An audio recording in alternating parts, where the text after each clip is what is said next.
সম্মানিত আশিকে রাসূলেরা, ঈদে মিলাদুন নবী এই সমাজে ছিল না।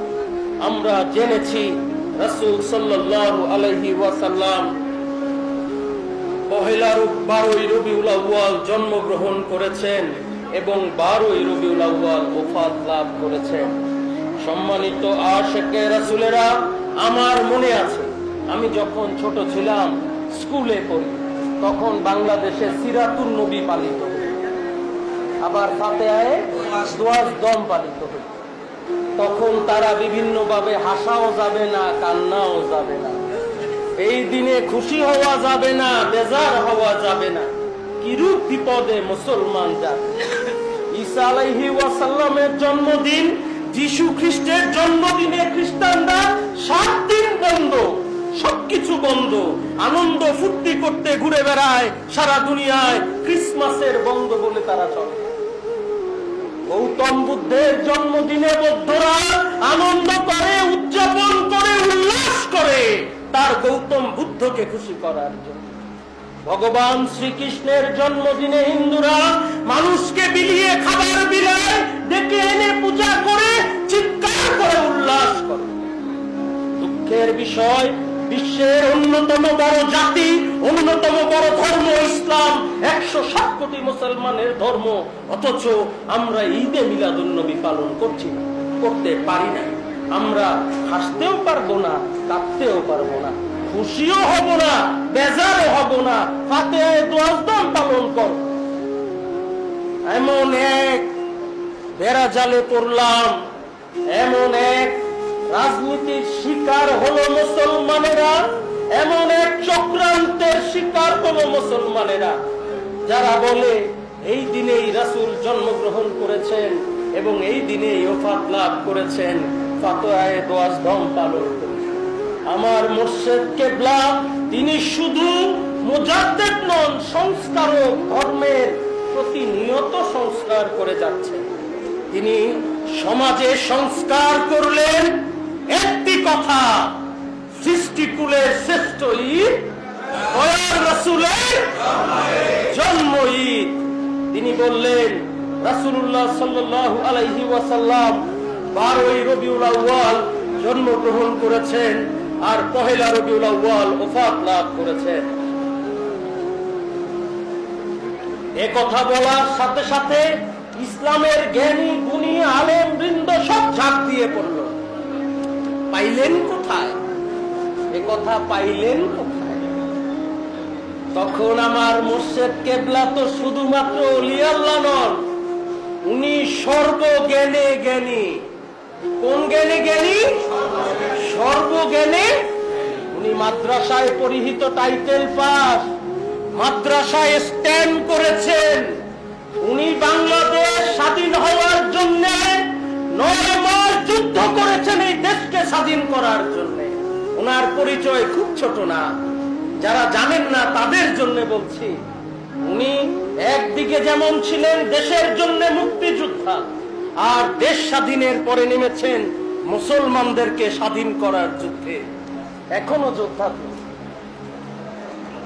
দেশ স্বাধীনের পরে মুসলমানদের ভ্রান্ত ধারণা থেকে মুক্ত করে আল্লাহর পথে আনার জন্য স্বাধীনের যুদ্ধে নেমেছেন। আবার এই যুদ্ধ তো আরো বড় যুদ্ধ, কলবের সাথে যুদ্ধ, অন্তরের সাথে যুদ্ধ।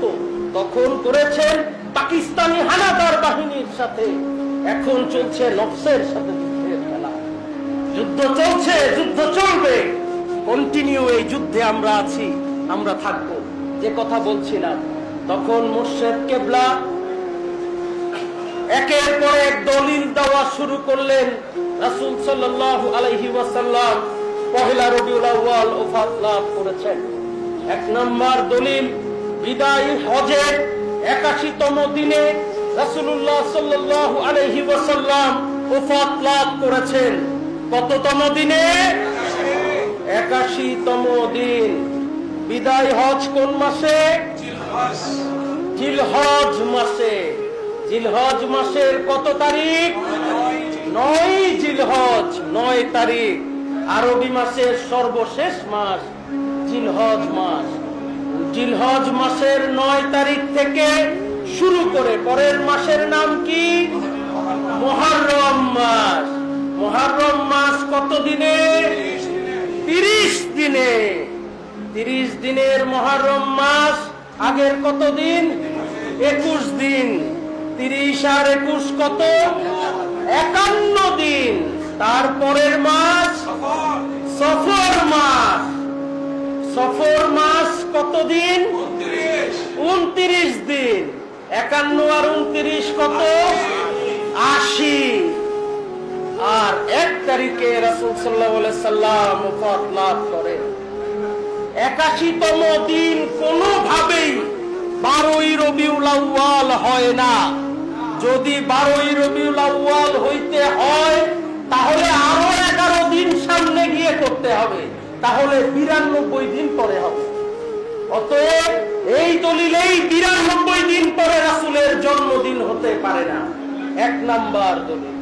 নাম্বার 2 দলিল, সফর মাসের 25 তারিখ আমরা পালন করি আখেরি চাহার সোমবার, অর্থাৎ শেষ বুধবার। আর একটা বুধবার আমার মুহাম্মদ সাল্লাল্লাহু আলাইহি ওয়াসাল্লাম পান নাই। যদি তিনি আর একটি বুধবার না পেয়ে থাকেন তাহলে সফর মাসের 25 তারিখের পরে আরো 2টা বুধবার পড়বে 12ই রবিউল আউয়ালে যাওয়ার জন্য। এই দলিল অনুযায়ীও প্রমাণ হয় রাসূলুল্লাহ সাল্লাল্লাহু আলাইহি ওয়াসাল্লাম কোনোভাবেই 12ই রবিউল আউয়াল ওফাত লাভ করেন নাই। যখন দলিল দিল সুন্নিরা খুশিতে 3 লাভ দিল। মানুক আর না মানুক, দেওয়ানবাগির নাম বলুক আর না বলুক, আজকে ঈদে মিলাদুন নবী যে যতই জাঁকজমক ভাবে করছেন তার পিছনে এই আমার মুর্শিদ কেবলার দলিলই প্রতিষ্ঠিত। কি বলেন, ঠিক না ঠিক না? ঠিক না ঠিক না? সম্মানিত আশিকে রাসূলেরা, ইতিহাস সাক্ষী দিবে